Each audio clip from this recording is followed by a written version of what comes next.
I discovered Worldbox just over a year ago, and ever since then it has held a very special place in my heart. This game allows you to create and shape a world in any way you want, providing the freedom to end it as you please. Looking back at the Worldbox just a year ago, the game was entirely different to what it is now. It now has more biomes, an extended array of features. However, earlier, in its more simplistic state, the game's basic nature didn't stop the appeal. Many people, just like I, instantly fell in love with it. Have you ever wondered why? Well, I think I know the answer, because there aren't many other games which offer the same experience as Worldbox does. Although I wouldn't call myself a big gamer nowadays, I think if I tell you which games I play, you'll already have an insight to what kind of gamer I am. Currently, my favorite game is Kerbal Space Program, taking the top spot. The second spot is shared by People Playground and Worldbox. You know, depending on the mood, I might put People Playground as my second favorite game, then the next day Worldbox might be my second favorite. It depends on how I'm feeling that day. City Skylines then takes the third spot.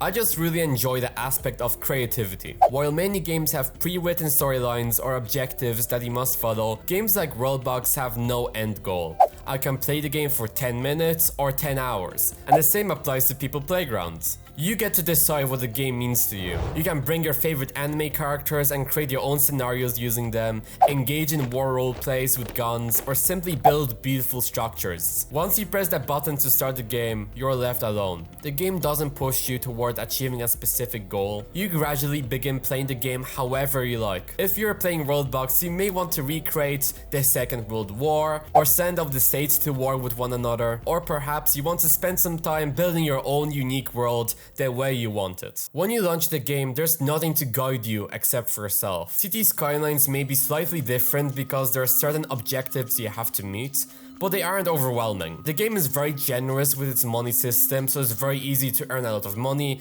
and start designing the city of your dreams. You can create a utopia, flood the entire city with poop, or even deposit some polluted water next to a playground or kindergarten. The choice is yours. Let's return to People Playgrounds. Like, we are witnessing the emergence of People Playground clones every so often, with games like Human Workshop being an example. This genre of games where you basically just torture innocent people seems to have a very dedicated community to it. When it comes to Worldbox, that isn't really the case. Can you actually provide me with an example of a game which is similar to Worldbox, where you don't play as a human trying to start a civilization, but as a god?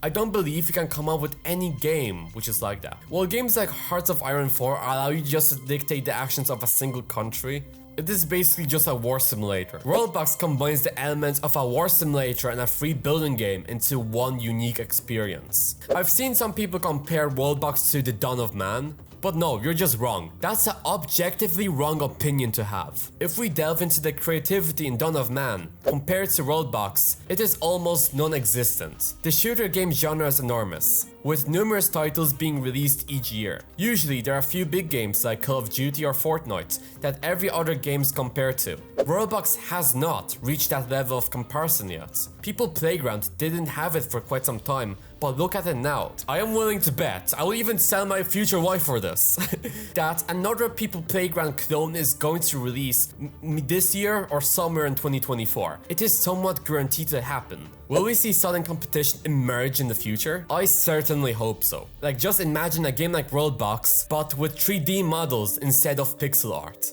That would definitely be a very strong rival for Worldbox.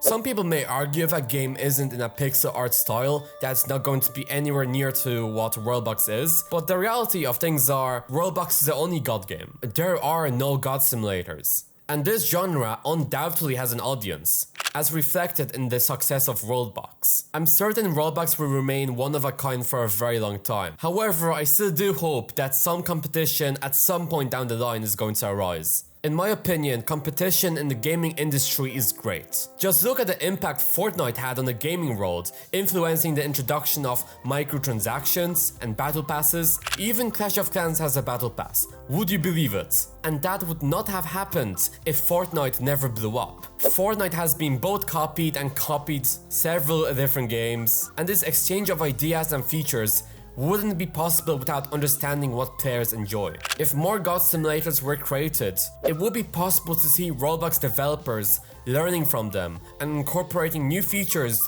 that will be loved by the player base. So, what do you think of it? Can you imagine Worldbox having more competition sometime in the future? Thank you for watching. I'll see you soon.